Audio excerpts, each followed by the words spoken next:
राधे राधे मित्रों, स्वागत है आपका हमारे चैनल आधार एक कदम आत्मीयता की ओर। समय के पन्नों पर लिखा एक युग एक जीवांत उदाहरण।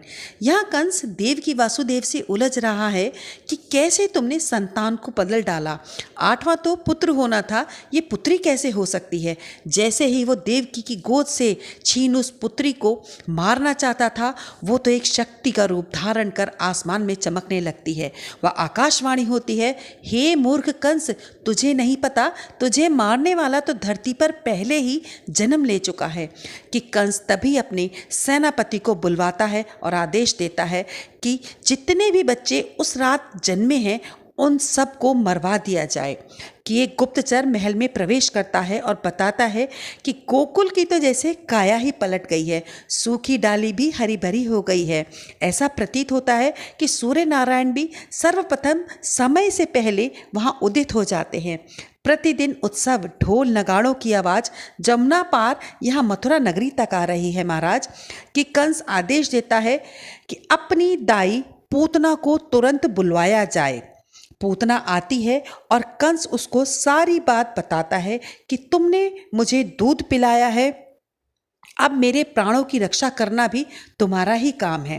विस्तार से सारी बात सुन पूतना को बोलता है कि उस रात जितने भी बच्चे जन्म लिए हैं तुम्हें उन्हें मृत्यु के घाट उतारना है।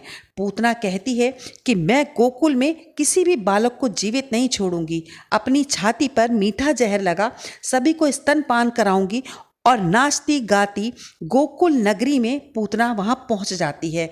कि चारों ओर कुछ ही क्षण बाद गोकुल नगरी में शोक मनाया जा रहा है, जो अभी कुछ ही देर पहले कृष्ण के होने का उत्सव मना रही थी।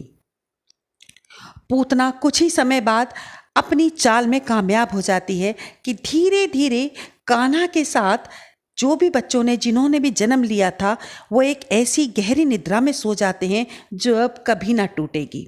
सभी नंद बाबा के द्वारे गुहार लगाते हैं कि बाबा कुछ तो करो, रक्षा करो बाबा, रक्षा करो।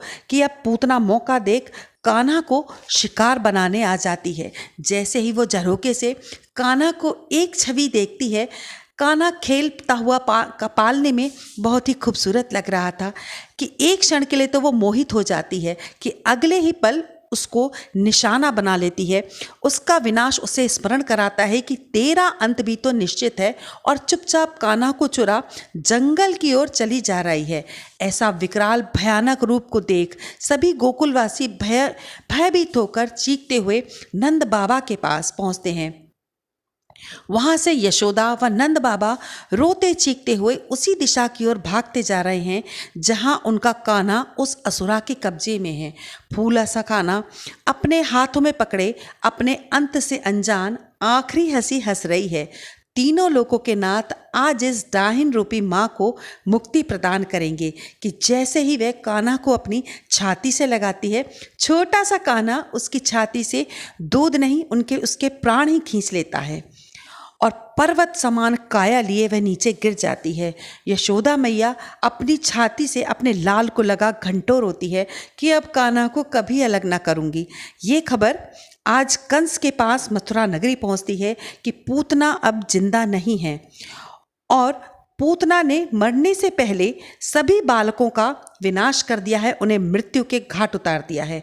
नियति एक बार फिर कंस को पागल बनाती है कि अब गोकुल में कोई भी बालक नहीं बचा है, और कंस एक बार फिर पागलों की भांति जोर जोर से हंसने लगता है। कि आज सभी गोकुलवासी नंद बाबा के द्वार पर ठाड़े हैं, हाथ में माखन की मटकी लिए, और सभी बात कर रहे हैं, कल कान्हा मेरे सपने में आयो कि मैया मैं माखन कानो है। कि दूसरी ग्वालन कहती है, ना ना कान्हा तो मेरे सपने में आयो कि मोहे माखन खाना है। मेरो कान्हा तो मेरे सपने में आयो कि मोहे माखन खाना है। आज सभी ग्वालन निर्णय लेती हैं कि अब माखन मथुरा नगरी नहीं जाएगा। मथुरा बालन को जो माखन खाना होए, छाछ पीनी होए तो अपनी अपनी गैया खुद ही मंगवा लें, हम तो अपने कान्हा को भरपेट माखन खिलाएंगे। नंद बाबा बहुत समझाते हैं पर कान्हा के प्रेम में पागल ये गवरिया ग्वालन का जाने नियम और कानून। कि अब क्या उथल पुथल हो रही है मथुरा नगरी में। दूर से आता एक तेज अश्व कंस का दूत क्या फरमान सुनाता है गोकुल में अब कि यशोदा मैया अपने कान्हा को झटपट से अपनी गोद में उठा अपनी छाती से अपने सीने से लगा लेती हैं। जानने के लिए देखें हमारा अगला भाग।